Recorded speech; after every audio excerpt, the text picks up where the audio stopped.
warahmatullahi wabarakatuh. Waalaikumsalam warahmatullahi wabarakatuh. Selamat siang anak-anak. Selamat siang, Bu. Gimana kabarnya hari ini? Alhamdulillah. Alhamdulillah. Semoga selalu diberi kesehatan ya. Amin. Baik, sebelum kita memulai pembelajaran pada siang hari ini, alangkah baiknya kita berdoa terlebih dahulu ya, supaya pembelajaran diberikan kelancaran, kemudahan, dan juga keberkahan dari awal hingga akhir. Untuk ketua kelasnya, Ibu bisa minta tolong dipimpin berdoa. Sebelum memulai pembelajaran pada siang hari ini, marilah kita berdoa terlebih dahulu. Berdoa mulai.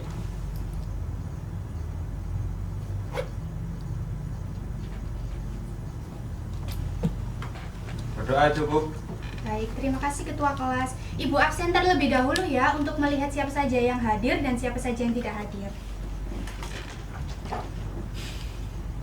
Eka Wahyunita Agustin, Hadir, Bu. Najwa Safarin Maulina, Hadir, Bu. Zahra Konita Kusnadi, Hadir, Bu. Muhammad Khairul Umam, Hadir, Bu. Gita Aulia Rahmat, Hadir, Bu. Anita Vivia Maharani, Hadir, Bu. Naila Rizka Aksani, Hadir, Bu. Asyi Syifa Putri. Hadir, Bu. Ada yang belum Ibu panggil? Sudah semua, Bu. Sudah semua. Baik, sebelum kita mulai, tolong dicek ya kerapiannya, seragamnya dicek. Sudah rapi atau belum? Sudah, Bu. Sudah, Bu. Untuk Sudah, barang Bu. yang tidak diperlukan bisa dimasukkan ke tas, buku, dan juga alat tulis disiapkan di atas meja. Oke, sudah semuanya? Sudah, Bu. Kelihatannya masih belum semangat. Biar lebih semangat dulu, Ibu ada ice breaking kecil-kecilan. Bisa sambil duduk nggak apa-apa kok. Jadi ada Ibu namanya tepuk semangat. Nah, tepuk semangat ini ada tepuk semangat 1, 2, 3. Jadi nanti kalau Ibu bilang semangat 1, kalian ikutin ya. Jadi 2 kanan, 2 kiri, 1 atas. Kalau semangat 2, 2 kanan, 2 kiri, hu atas. Kalau semangat 3, 2 kanan, 2 kiri, ha atas. Ingat? Ingat, Bu. Oke, kita coba dulu ya. Iya, Bu. Tepuk semangat 1. Semangat 2. Oke, belum kurang ya. Biar nggak lupa. Semangat 2. Oke, semangat 3. Oke, semangat 1, 2, 3.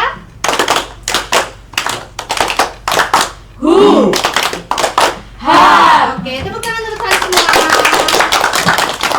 Oke, kalau udah mulai semangat ini, Ibu mulai ya. Baik, Bu. Jadi, pada pertemuan kali ini, kalian masih membahas seputar gotong royong dalam sistem ekonomi Pancasila, di mana materi ini sebelumnya sudah pernah kalian pelajari di pertemuan sebelumnya yang udah Ibu ajarkan ya, tapi dengan penjelasan dan poin yang berbeda. Ada yang masih ingat nggak di pertemuan sebelumnya poin penjelasan apa yang Ibu sampaikan waktu itu? Saya, Bu. Ya, Mbak Eka? Pada minggu yang lalu kita sudah membahas sejarah gotong royong dalam sistem ekonomi Pancasila, Bu. Ya, betul sekali. Di mana sejarah ini itu dimulai pada waktu Indonesia sudah merdeka. Karena Indonesia itu ingin menciptakan sistem perekonomian yang bersifat adil. Karena warisan dari penjajahan Belanda pada masa itu menciptakan sistem perekonomian yang hanya dapat dinikmati oleh segelintir orang saja. Artinya sistem perekonomian tidak dapat dinikmati oleh seluruh orang karena hanya dapat dinikmati oleh beberapa individu ataupun golongan tertentu saja. Sementara sistem perekonomian yang baik adalah sistem perekonomian yang hasilnya mampu dinikmati oleh semua orang. Artinya harus mengutamakan kesejahteraan bersama. Nah, sifat dari keadilan ini itu sesuai dengan sila Pancasila, sila keberapa? Ada yang masih tahu? Saya, Bu. Iya, Mbak Eka lagi. Menurut saya itu pada sila kelima, yaitu keadilan sosial bagi seluruh rakyat Indonesia. Betul sekali, tepuk tangan. Jadi pada sila kelima Pancasila, keadilan sosial bagi seluruh rakyat Indonesia, di situ kita diajarkan bahwasanya kita perlu bersikap adil, bukan hanya soal mengenai gotong royong dan sistem ekonomi Pancasila ataupun sistem perekonomian saja, tapi semua hal. Tapi fokus kita pada kali ini adalah mengenai sistem ekonomi. Sistem ekonomi yang bagus adalah sistem ekonomi yang harus mengutamakan keadilan, harus mengutamakan kerjasama, gotong royong, dan juga harus mengutamakan kesejahteraan bersama. Mengapa demikian? Karena sesungguhnya segala sesuatu yang berat, sistem ekonomi yang besar di Indonesia ini tuh perlu dilakukan secara bersama-sama atas asas kekeluargaan dan harus mengutamakan kesejahteraan bersama bagi penduduknya. Untuk apa? Supaya warganya tidak terpecah Belum. Ya, begitu. Sesuai juga dengan Undang-Undang Dasar 1945 Pasal 33 ayat 1, di situ ditegaskan bahwasanya perekonomian disusun atas usaha bersama dan juga atas asas kekeluargaan. Lah dari sini kita bisa tahu bahwasanya gotong royong dan kebersamaan ini itu sangat penting bagi bangsa Indonesia untuk menciptakan sistem perekonomian yang mengutamakan kesejahteraan bersama. Betul sekali. Ibu ada sedikit cerita atau bisa contoh sedikit mengenai gotong royong kebersamaan dalam sistem ekonomi itu seperti apa? Mungkin di tempat kalian, di desa kalian, itu kalian pernah menemui telaga, suatu telaga di desa, di mana telaga itu bukan telaga milik salah satu orang ataupun salah satu orang lainnya, tapi melainkan telaga desa, jadi benar-benar milik desa. Nah, di situ ada suatu kebijakan, di mana kebijakan itu telaga tersebut adalah digunakan untuk budidaya ikan. Jadi ada berbagai macam ikan di sana. Lah, setiap 3 bulan atau 2 bulan sekali itu kita dibuka telaga tersebut untuk siapapun yang ingin memancing, siapapun yang ingin mengambil ikan dipersilahkan, tapi asalkan harus membayar 15 sampai dengan 20.000. Uang dari hasil 15 hingga 20.000 tersebut akan masuk ke kas desa. Dari sini paham? Paham. Dari situ kita bisa melihat bahwasanya kerjasama dan gotong royong sangat diperlukan. Begitu juga kerjasama dan gotong royong dilakukan oleh aparat desa tersebut dilakukan atas asas kekeluargaan dengan cara apa? Dengan cara menyalurkannya kepada masyarakat, memberitahu kepada masyarakat bahwasanya tujuan dari diadakannya ini adalah supaya dana bisa masuk ke kas desa dan bisa dipergunakan untuk kebutuhan desa lainnya. Seperti mungkin contohnya ketika ada tetangga kita yang mengalami kemalangan seperti kebakaran, kita bisa membantu dengan menggunakan kas desa tersebut, sehingga hasil dari hasil dari sistem tadi itu bisa dinikmati oleh semua orang, bukan seperti pada warisan penjajahan Belanda pada waktu itu yang hanya dapat dinikmati oleh segelintir orang saja. Begitu. Sampai sini semuanya paham? Paham, Bu. Untuk materi yang akan kalian pelajari hari ini yaitu masih seputar gotong royong dalam sistem ekonomi Pancasila. Namun kali ini dengan tujuan pembelajarannya adalah yang pertama, siswa dapat mengetahui bentuk-bentuk penerapan gotong royong dalam sistem ekonomi Pancasila dalam kehidupan sehari-hari. Lalu yang kedua, ada siswa mampu mengidentifikasi dan merumuskan strategi untuk meningkatkan kesadaran masyarakat dan memperkuat kapasitas manajerial dalam koperasi dan juga UMKM. Lalu yang ketiga, dalam kegiatan diskusi kelompok kalian nantinya, siswa juga mampu menunjukkan sikap kolaboratif dan mampu mengemukakan pendapat yang mencerminkan kepedulian terhadap kesejahteraan bersama. Lalu capaian pembelajarannya adalah mengenal gotong royong sebagai perwujudan sistem ekonomi Pancasila yang keinklusif dan juga berkeadilan. Seperti yang sudah Ibu jelaskan tadi ya mengenai keadilan. Jadi ada 3 poin penting yang masih berhubungan yang sudah Ibu jelaskan tadi dengan yang ini tadi. Yang pertama, sistem perekonomian harus berkeadilan. Lalu yang kedua harus bekerja sama dan juga gotong royong. Lalu yang ketiga ada harus mengutamakan kesejahteraan bersama.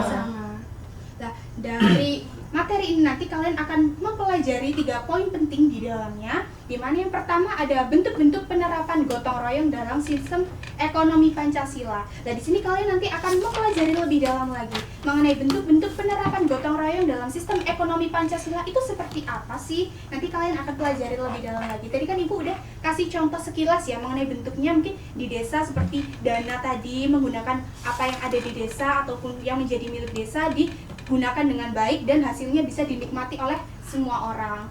Lalu manfaat dari gotong royong dalam sistem ekonomi Pancasila. Tadi Ibu juga jelaskan sedikit mengenai manfaat dari bentuk yang Ibu contohkan tadi, yaitu bisa digunakan ketika ada tetangga yang kemalangan, atau mungkin bisa juga pada saat kerja bakti. Kalau kerja bakti kan kita membutuhkan alat-alat kerja bakti ya.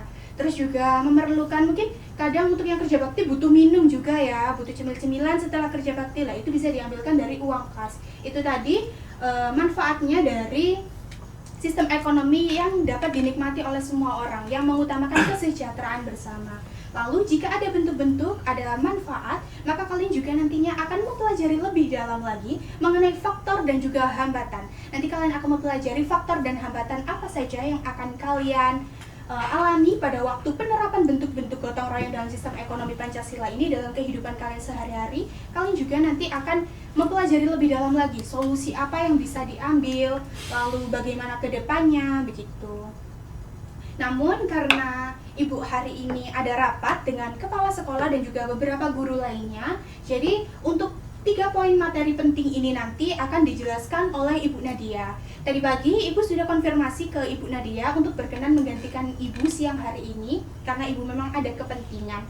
Jadi nanti akan digantikan dengan Ibu Nadia ya. Iya, Bu. Kalau gitu Ibu izin keluar dulu. Mungkin untuk hari ini pertemuan dengan Ibu hanya segitu dulu ya. Ibu akhiri, kurang lebihnya Ibu mohon maaf. Wassalamualaikum warahmatullahi wabarakatuh. Waalaikumsalam warahmatullahi wabarakatuh. Nanti tetap kondusif ya bersama Ibu Nadia. Ya, Bu.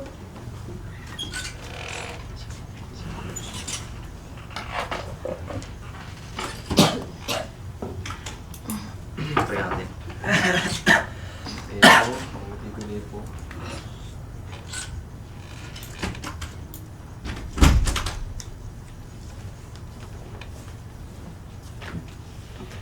Assalamualaikum anak-anak. Waalaikumsalam, Bu. Oke, jadi di sini Ibu mau meneruskan ya materi dari Ibu Indri karena tadi Ibu Indri kan ada rapat. Tadi Ibu Indri jelasinnya sudah sampai mana? Faktor dan hambatan gotong royong, Bu. Masih jelasin kayak topik-topik apa aja buat hari ini gitu Ya, ya. ya, Bu. Oke, kalau gitu Ibu langsung masuk aja ya ke materi yang pertama. Bisa? Bisa, Bu. Masih semangat nggak nih? Semangat, Bu. Oke, kalau masih semangat.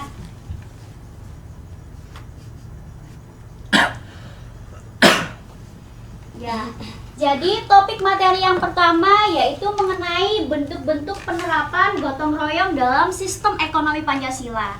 Yang dimana di sini sudah dipaparkan ada 4 bentuk penerapan. Yang pertama yaitu membeli dan mempromosikan produk lokal UMKM agar berkembang. Dan yang kedua, bergabung dalam koperasi atau mendukung usaha berbasis kebersamaan. Lalu yang ketiga, berbagi ilmu dan peluang usaha dengan orang lain. Dan yang terakhir yaitu sedekah ke panti asuhan atau ke orang yang sedang membutuhkan. Bisa dipahamin? Bisa, Bu. Kalau gitu Ibu mau tanya, apa sih manfaatnya jika kita menerapkan bentuk-bentuk penerapan gotong royong dalam sistem ekonomi Pancasila? Ada yang bisa jawab? Yang bisa jawab bisa angkat tangan. Saya, Bu. Ya, Mbak Gita. Membangun rasa keadilan, Bu. Ada yang bisa jawab lagi?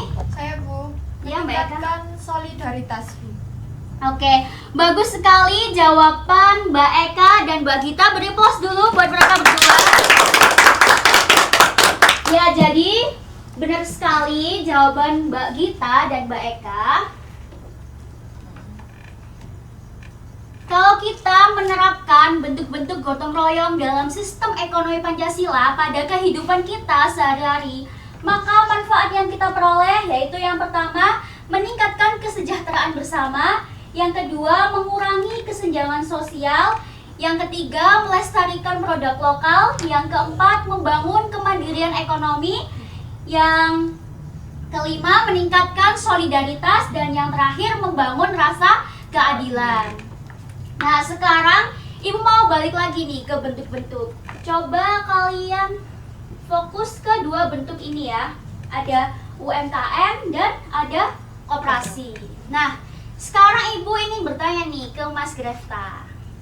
Mas, menurut Mas Grefta ya, penerapan seperti UMKM dan koperasi ini apakah bisa berjalan secara lancar atau mempunyai hambatan? Mempunyai hambatan. Oke, kalau menurut Mbak Naila gimana Mbak? Kalau menurut saya mempunyai hambatan. Oke, mempunyai hambatan ya. Kalau gitu kita langsung masuk aja ya ke materi pembelajaran yang ketiga, yaitu mengenai faktor dan hambatan. Nah, di sini sudah dibagi menjadi 4 faktor. Kita bahas faktor yang pertama dulu mengenai sumber daya manusia. Nah, sekarang Ibu yang bertanya nih ke Mbak Najwa. Di daerahnya Mbak Najwa lebih banyak masyarakatnya ini yang membuka usaha sendiri atau bergabung dengan koperasi? Kebanyakan sih membuka usaha sendiri. Kalau menurut Mas Umam? Membuka sendiri, Bu. Buka usaha sendiri. Oke, jadi masyarakat ini lebih cenderung membuka usaha sendiri ya. Nah, alasan masyarakat ini membuka usaha sendiri karena apa? Karena ia mempunyai sifat individualisme yang tinggi. Nah, sifat individualisme tersebut merupakan sebuah hambatan dari faktor sumber daya manusia. Contohnya nih seperti ini ya. Misal nih ya, Mbak Anita membuka usaha jualan dimsum mentai. Lalu Mbak Najwa dan Mas Umam ingin bergabung ke usahanya Mbak Anita. Nah, karena Mbak Anita ini mempunyai sifat individualisme yang tinggi, maka Mbak Anita menolak ajakan Mbak Najwa dan Mas Umam karena Mbak Anita tidak ingin berbagi keuntungan. Seperti itu. Mbak Anita berpikir, kalau aku jualan sama Umam, sama Najwa, nanti yang aslinya aku dapat keuntungan 150.000 per hari, jadinya 50.000 per hari. Karena Mbak Anita mempunyai sifat individualisme yang tinggi. Contoh lagi ada seperti ini. Kan tadi menolak ya Mbak Anita. Lalu Mbak Najwa dan Mas Umam ingin tanya ke Mbak Anita, ya udah nih ilmunya aja gimana biar bisa punya bisnis kayak kamu. Tapi Mbak Anita tetap kekeh. Karena apa? Karena Mbak Anita hanya merasa ingin dirinya yang sukses dan dirinya yang unggul. Seperti itu contohnya. Nah, Ibu catat aja ya di papan tulis biar kalian gampang memahaminya, buat catatan juga. Nah, jadi ini kan faktornya, datanya.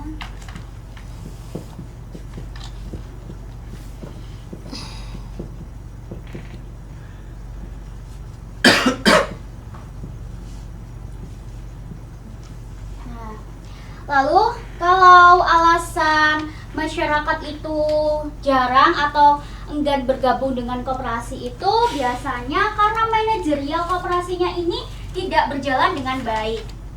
Nah, tidak berjalan dengan baik itu karena anggota pengelolaan koperasi ini terkadang tidak transparansi dalam pengelola keuangan. Lalu ada juga nih anggota koperasi yang meminjam modal tetapi sulit dikembalikan, malah ada yang tidak dikembalikan. Nah, hal-hal tersebut akhirnya membuat koperasi tidak berjalan secara lancar dan akhirnya masyarakat enggan bergabung dengan koperasi. Seperti itu. Bisa dipahami untuk faktor yang pertama? Bisa, Bu. Oke, kita lanjut ke faktor yang kedua ya, yaitu regulasi pemerintah. Nah, kira-kira ada yang tahu nggak nih hambatan dari faktor regulasi pemerintah? Yang bisa jawab angkat tangan. Saya, Bu. Iya? Menurut saya itu dari pajak, Bu. Oke, benar sekali jawaban Mbak Eka, bisa tepuk tangan anak-anak. Oke, ya benar sekali. Jadi hambatan dari regulasi pemerintah itu karena adanya pajak. Nah, jadi pemerintah ini masih memberikan pajak yang tinggi kepada para pedagang atau UMKM kecil. Nah, sekarang kalau pajaknya tinggi, lalu keuntungannya sedikit, maka jatuhnya akan timbul kerugian, tidak ada keuntungan. Seperti itu. Oke, Ibu dulu ya. Tadi ini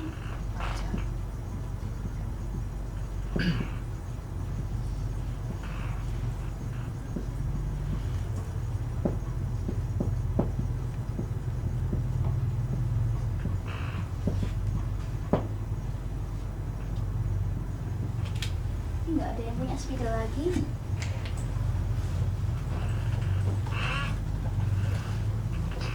Oke, terima kasih ya Mbak Anita. Ini kelihatan nggak? Kalau nggak kelihatan Ibu tulis lagi. Enggak Nggak kelihatan. kelihatan. Oke.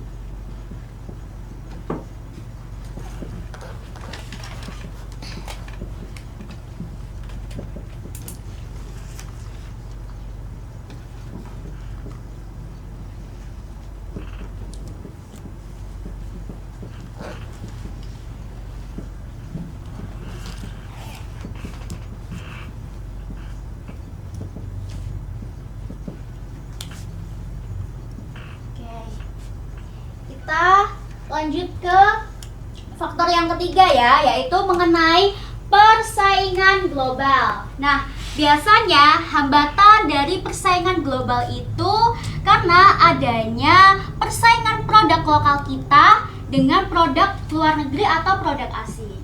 Nah, sekarang adakah yang bisa menyebutkan satu contoh saja persaingan produk lokal kita dengan produk luar negeri? Bebas deh, mau makanan, mau baju, mau apapun deh, terserah. Yang bisa boleh angkat tangan. Saya, Ya, Mbak Anita. baik, saya mau mengambil contoh makanan tentang ayam crispy, yaitu Iya. produk lokal kita seperti Hisana, Sabana, dan Jatinangor juga bersaing dengan produk asing seperti KFC dan McD, yang di dalam persaingan ini dilihat dari harga, cita rasa, lokasi gerai, serta strategi promosi yang diwujudkan masing-masing pihak. Oke, sangat bagus dan benar sekali ya jawaban Mbak Anita. Tepuk tangan dulu dong buat Mbak Anita. Oke.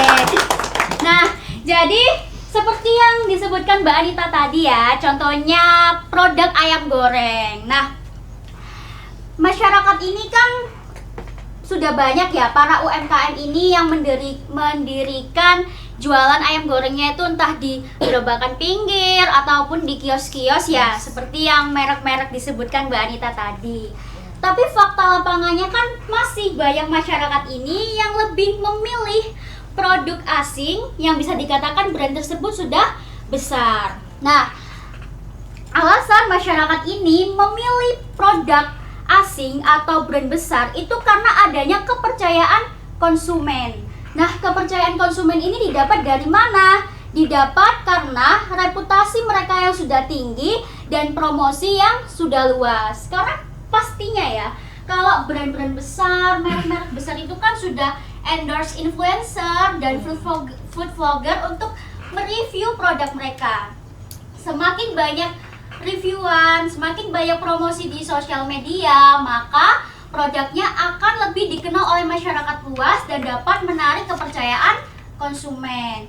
Padahal kalau dibandingkan sama UMKM kita tuh sebenarnya nggak kalah jauh rasanya. Cuman sayangnya UMKM kita ini kurang adanya sosialisasi dalam promosi dan cara berjualan yang baik aja begitu.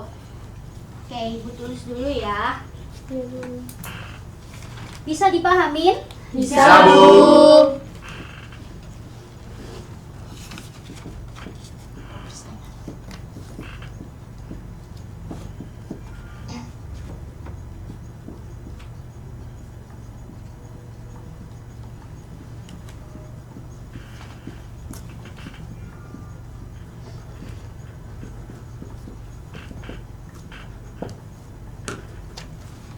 Oke, kita bahas ke faktor yang terakhir, yaitu mengenai modal. Nah, modal ini biasanya hambatannya itu karena masyarakat kecil ini sulit mendapatkan pinjaman modal. Karena apa? Karena masyarakat ini tidak mempunyai jaminan atau jaminannya ini kurang mencukupi. Akhirnya lembaga keuangan menolak masyarakat untuk mendapatkan pinjaman modal tersebut. Oke, jadi dari materi yang sudah dijelaskan Ibu tadi, apakah kalian semua paham atau ada yang ingin ditanyakan? Ada, Bu. Iya. Pertanyaan saya, apa langkah konkret yang dapat dilakukan untuk meningkatkan kesadaran dan partisipasi masyarakat dalam sistem ekonomi gotong royong, Bu? Oke, jadi pertanyaannya Mas Grefta ini mengenai langkah konkret ya? Iya. Nah, kalau langkah konkret untuk menyadarkan masyarakat agar bisa menerapkan bentuk-bentuk gotong royong dalam sistem ekonomi Pancasila itu mungkin dengan diadakannya program rutinan seperti sosialisasi atau program pelatihan mengenai koperasi dan ekonomi Pancasila, baik itu dalam lembaga masyarakat, sekolah, maupun media massa. Dengan diadakannya program rutinan tersebut mungkin akan membuka pikiran masyarakat bahwa penerapan gotong royong dalam sistem ekonomi Pancasila itu penting bagi negara kita. Bisa dipahamin, Bisa, Bu. Mas Gata? Terima kasih. Oke.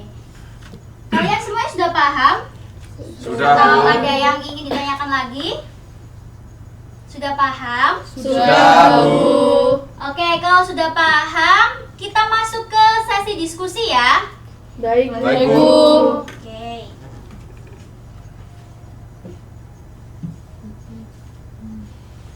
Nah, sesi diskusi kita kali ini nih berbasis games ya.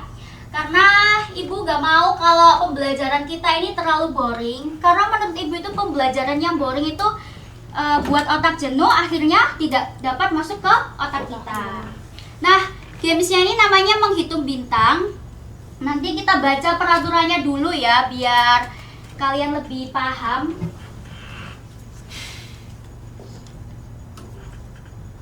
Oke. Peraturan pertama yaitu kelompok terdiri dari 3 anggota yang dimana kelompok tersebut sesuai dengan spin minggu kemarin. Jadi kelompoknya ini katanya Bu Indri tadi, Ibu Indri berpesan kalau kelompoknya sesuai dengan minggu kemarin. Nah, sekarang bisa bentuk kelompoknya dulu biar lebih mudah duduknya berdekatan.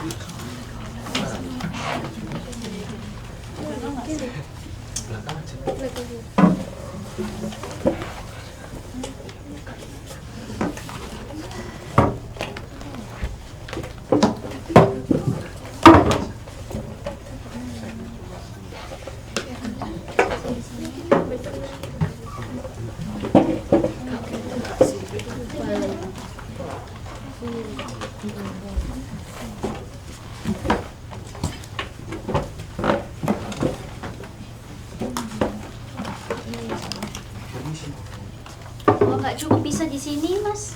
Bisa di sini, pindah di sini nggak?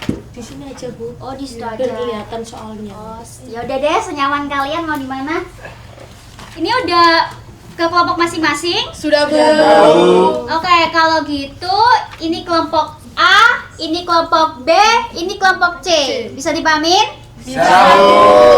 Oke, kalau gitu kita baca ke peraturan yang kedua ya, yaitu mengenai soal. Jadi nanti terdapat 4 soal yang harus didiskusikan. Waktu diskusi 1 menit per soal. Soal boleh dijawab ketika timer berbunyi dan ada aba-aba hitungan dari guru. Jadi nanti ketika ibu sudah membacakan soal, nanti ibu langsung timer. Nah, nanti kalau timernya sudah bunyi, kalian jangan langsung jawab dulu. Tapi tunggu hitungan aba-aba dari ibu dulu ya. Kalau ibu sudah hitung 1, 2, 3, maka kalian bisa angkat tangan. Nah, cara menjawab soal itu dengan cara ketua kelompok yang angkat tangan. Jadi per kelompok tentuin ya ketuanya siapa. Lalu yang akan mempresentasikan jawaban itu bebas asal bergantian. Misal kelompoknya Mbak Syifa nih, yang jawab tidak boleh nih monoton ke Mbak Syifa terus, harus gantian ke Mbak Naila maupun ke Mas Umam, seperti itu. Nah, ketika nanti jawabannya benar, kelompok akan diberi bintang dan bintang paling banyak ialah kelompok pemenangnya. Bisa dipahamin? Bisa, Bu. Oke, sebagai bentuk apresiasi nih ya, kelompok yang menang ibu kasih nilai tambahan. Bisa dipahamin? Bisa, Bu. Oke, kalau gitu ibu bagikan kertas folio dulu ya buat nulis jawabannya. Jawabannya nggak perlu panjang-panjang, nggak apa-apa, singkat asalkan benar dan tidak nyeleneh dari pertanyaan ya. Ya, Ya, Bu. Bu. Harus ditulis, kalau nggak ditulis berarti nggak sah Baik, jawabannya, Bu. nggak jadi dapat bintang. Ya, Bu. Ditulis dulu nama kelompoknya, misalnya kelompok Baika, kelompok A, anggotanya siapa aja gitu.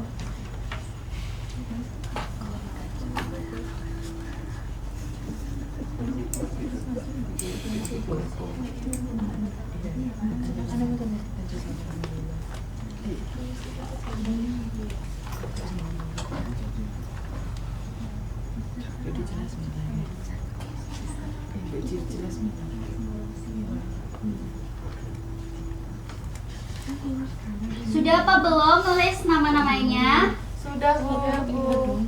Oke. Belum Bu, sebentar. Oh, Bu, iya. sebentar Bu, ini Oke. panjang-panjang. Panjang-panjang. Nama singkat juga nggak apa-apa.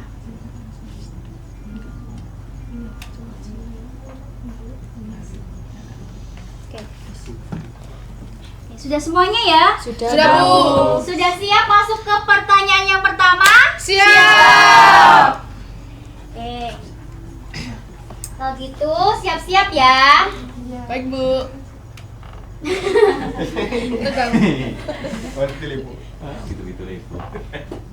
Oke, pertanyaan pertama, mengapa masyarakat lebih cenderung memilih brand besar daripada UMKM lokal? Tidak baca peraturannya ya. Pengurangan nilai, Bu. Pengurangan nilai. Oke. Kan tadi sudah Ibu jelaskan peraturannya. Ibu baca dulu timer, lalu baru angkat tangan. Oke, bisa dipahami nggak ini soalnya? Bisa, Bu. Bisa. Oke, setting timer dulu ya, Ibu.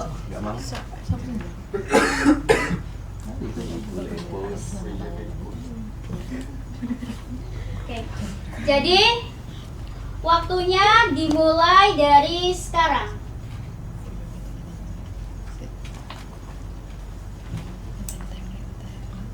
Harus ditulis ya.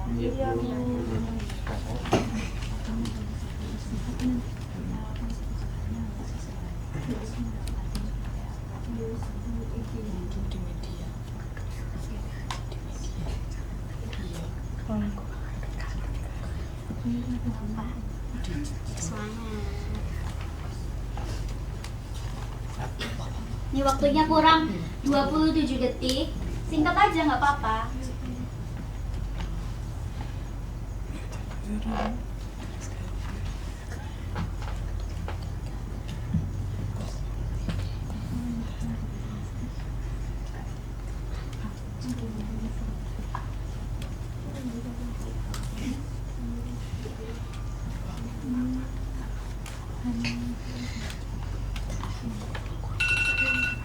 Oke, timernya sudah habis. Ingat aba-aba dulu, baru angkat tangan. Iya Bu. Ibu hitung ya. Ya. Udah siap? Siap. 1, 2, 3. Ini Mbak Asifa dulu, Mbak. Yes. Oke Bu, izin menjawab ya atas pertanyaan itu.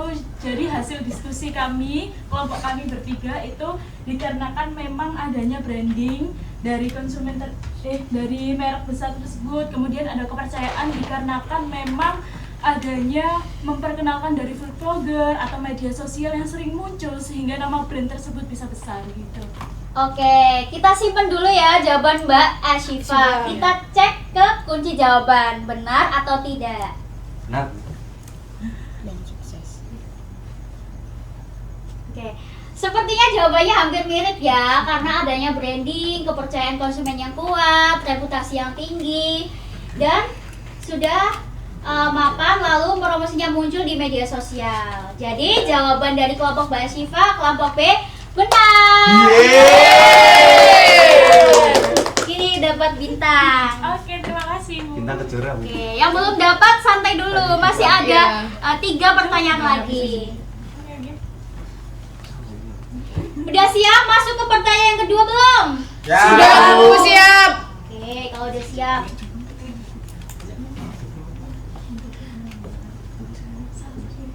Pertanyaan kedua, bagaimana cara meningkatkan keterampilan manajerial bagi pengelola koperasi? Soalnya bisa dipahamin? Bisa, Bu.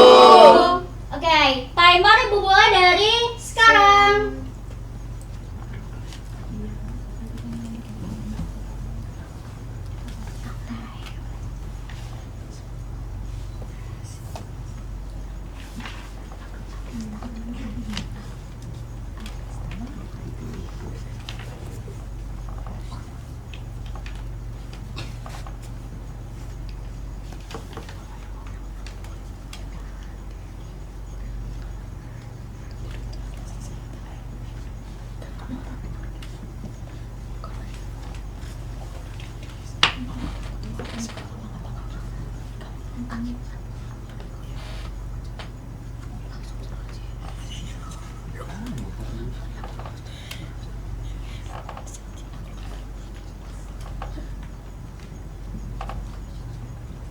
Waktunya kurang 5 detik nih.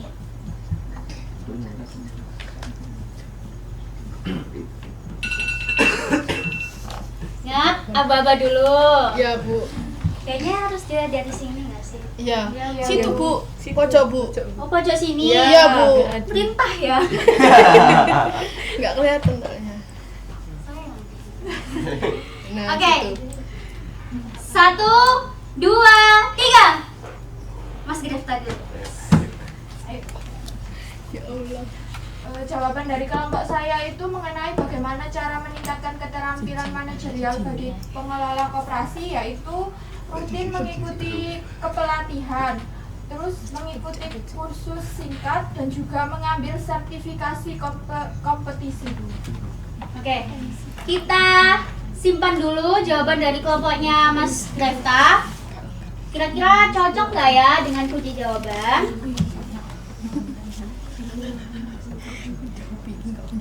Oke, sepertinya tadi jawabannya hampir-hampir mirip ya, karena tadi yang disebutkan Mbak Eka itu meningkatkan keterampilannya itu dengan cara mengikuti pelatihan dan juga nanti akan dapat sertifikasi kompetisi untuk memperkuat profesionalisme. Jadi jawaban dari kelompok Mbak Eka dan Mas Grefta benar. Tepuk tangan dulu.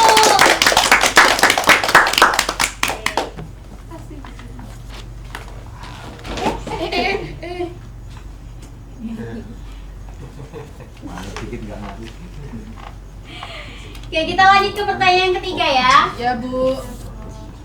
Jika kalian menjadi pengurus koperasi di sekolah atau lingkungan sekitar, strategi apa yang akan kalian terapkan agar koperasi bisa berkembang?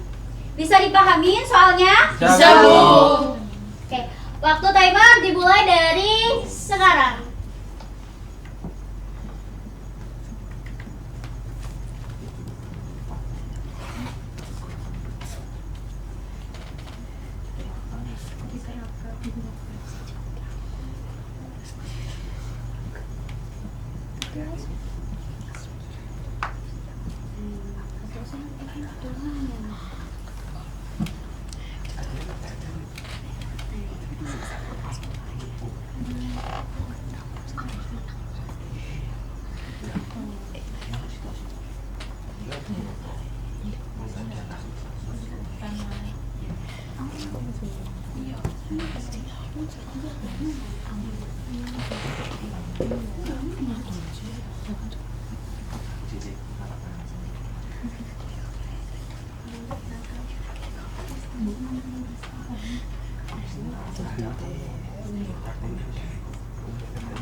Oke, waktunya habis ya.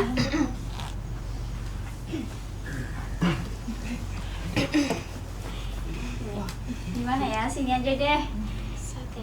Aba-aba dulu ya. Ingat yang angkat tangan ketuanya. Tadi kelompoknya Mbak Zarkon ini yang angkat tangan pertama Mbak Najwa, terus Mbak Zarkon. Nggak boleh ya kayak gitu. Ya, Bu.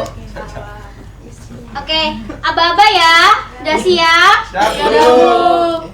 1, 2, 3. Mbak Asyifa dulu. Izin menjawab, Bu. Kan pertanyaannya, jika kalian menjadi pengurus koperasi di sekolah atau lingkungan sekitar, strategi apa yang akan kalian terapkan agar koperasi itu bisa berkembang gitu ya? Untuk jawaban menurut pandangan saya yaitu untuk mengembangkan koperasi, saya akan menyediakan produk sesuai kebutuhan serta program diskon bagi anggota juga akan diterapkan begitu. Oke, kita simpan dulu ya jawabannya kelompoknya Mas Umam. Kita cek. Nah, dari kunci jawabannya itu untuk mengembangkan koperasi kita akan menyediakan produk sesuai kebutuhan, lalu menerapkan promosi digital, serta meningkatkan pelayanan agar lebih ramah dan cepat, harga yang kompetitif, transparansi keuangan, serta adanya program diskon bagi anggota juga nantinya akan diterapkan. Kira-kira jawabannya benar apa enggak? Benar, Bu. Oke. Jadi jawaban dari kelompok Mas Umam benar, bisa tepuk tangan. Terima Terima kasih, Bu.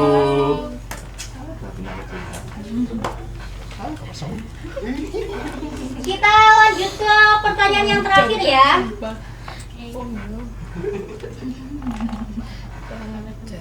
Nah, pertanyaan keempat, bagaimana strategi pemasaran yang harus dilakukan para pengusaha UMKM lokal dan koperasi agar merek produk mereka bisa dikenal luas? Bisa dipahamin soalnya? Bisa, Bu. Timer dimulai dari sekarang.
Oke, waktunya habis ya. Oke. Hitungan 1, 2, 3. Oke, Mbak Najwa. Baik Bu, izin menjawab ya Bu. Jawabannya adalah strategi pemasaran UMKM lokal koperasi agar efektif, yaitu dengan memanfaatkan media sosial, bekerja sama dengan influencer. Tidak hanya itu, juga strategi yang lain dengan memberikan pelayanan terbaik dan penawaran promo terbaik dan meningkatkan kualitas produknya. Oke, kita cek dulu ya ke kunci jawaban. Ya Bu. Oke, sepertinya hampir mirip ya. Iya. Karena tadi Mbak Najwa menyebutkan adanya strategi pemasaran, lalu bekerja sama dengan influencer, dan adanya promo. Jadi jawaban dari kelompok Mbak Najwa benar, bisa tepuk tangan. Terima kasih Bu. Oke, bisa dihitung kelompok A dapat bintang berapa? 1.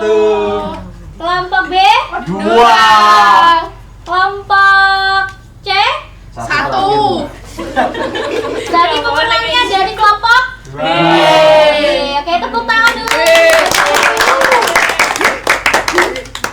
Oke, nah jadi ini tadi Ibu ada WhatsApp. Kalau Ibu ada tamu di ruang guru, untuk sisa waktunya nanti Ibu carikan guru yang jamnya kosong ya, buat ngisi sisa waktu pembelajaran kita. Nah, kurang lebihnya Ibu mohon maaf. Wassalamualaikum warahmatullahi wabarakatuh. Waalaikumsalam warahmatullahi wabarakatuh. Tetap semangat ya. Ya Bu. Ya Bu.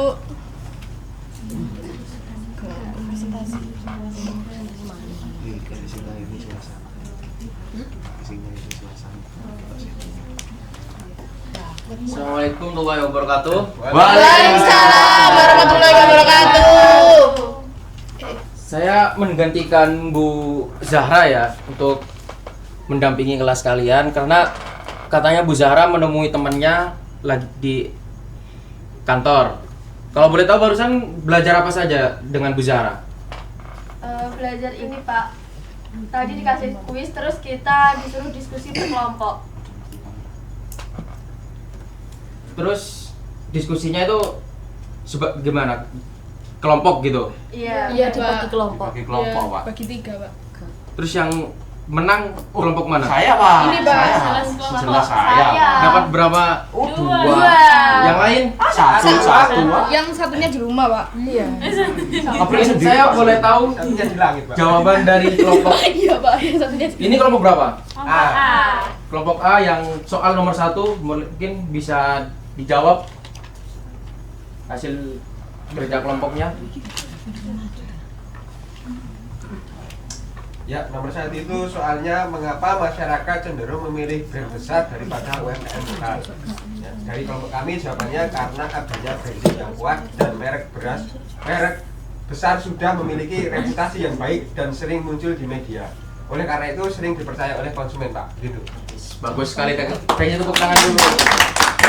Mungkin satu jawaban dari kelompok ini, kelompok berapa? C. Pak. Satu jawaban dari kelompok C yang belum terjawab tadi. Yang nomor berapa? Maksudnya Pak? Tadi yang belum menjawab nomor berapa tadi? Tadi kita cuma dapat 1 poin, itu yang nomor 4. Jadi kita belum jawab 1, 2, 3. Mungkin bisa dijawab. Mungkin yang nomor 2 boleh dijawab jawabannya. Yang nomor 2 itu untuk meningkatkan keterampilan manajerial, mengelola koperasi harus melakukan pelatihan belajar dari koperasi yang sukses. Bagus, saya kasih tepuk tangan dulu. Mungkin diskusinya sudah selesai, boleh kembali lagi ke tempat asal. Siapa? Ini tidak dikumpulkan Pak. Ini dikumpulkan nggak, Pak? Ya, silakan dikumpulkan dulu. Nanti saya serahkan ke Bu Zahra. Terima kasih.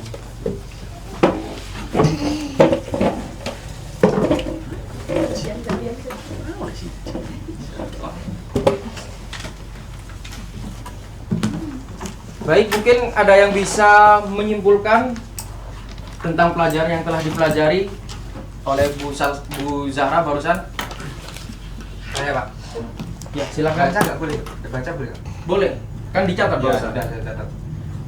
Jadi kesimpulannya adalah sistem ekonomi Pancasila menekankan nilai gotong royong sebagai dasar utama dalam membangun ekonomi yang adil dan inklusif. Dalam kehidupan sehari-hari, gotong royong diwujudkan dengan mendukung produk lokal, bergabung dalam koperasi, berbagi ilmu, dan membantu mereka yang membutuhkan. Manfaatnya antara lain meningkatkan kesejahteraan bersama, mengurangi kesenjangan sosial, melestarikan produk lokal, dan membangun kemandirian ekonomi, serta memperkuat solidaritas dan rasa keadilan. Namun, penerapan gotong royong dalam ekonomi Pancasila menghadapi beberapa hambatan, seperti keterlibatan sumber daya manusia, regulasi pemerintah yang belum optimal, dan persaingan global dan keterbatasan modal. Masyarakat juga cenderung memilih brand besar karena reputasi dan kepercayaan yang sudah terbentuk.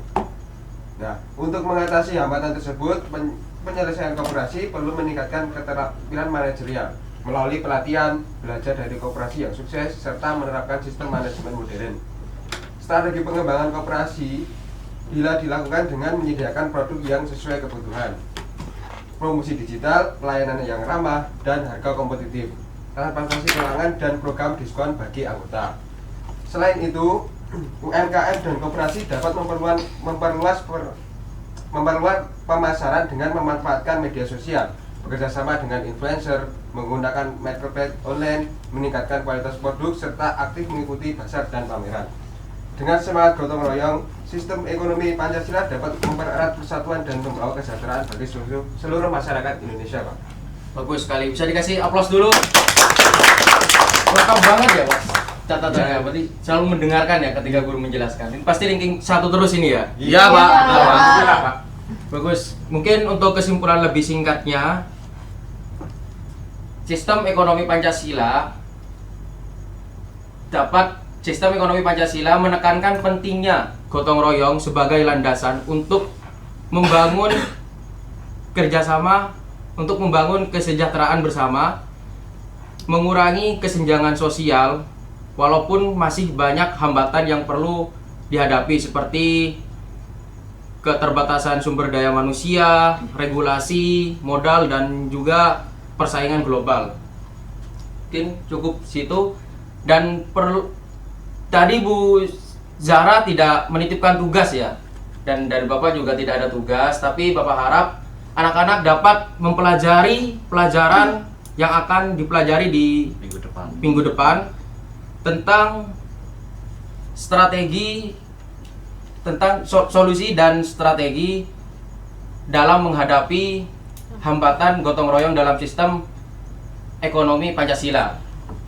Dan perlu anak-anak ingat, jangan pernah membandingkan proses kalian dengan proses orang lain, karena setiap orang pasti memiliki proses dan pengalaman yang berbeda-beda.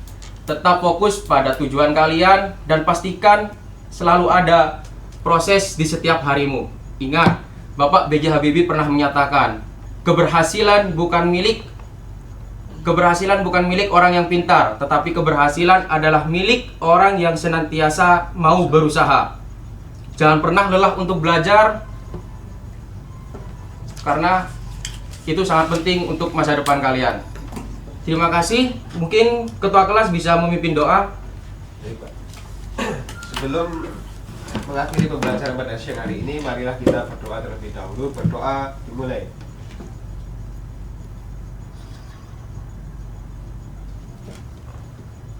Berdoa selesai.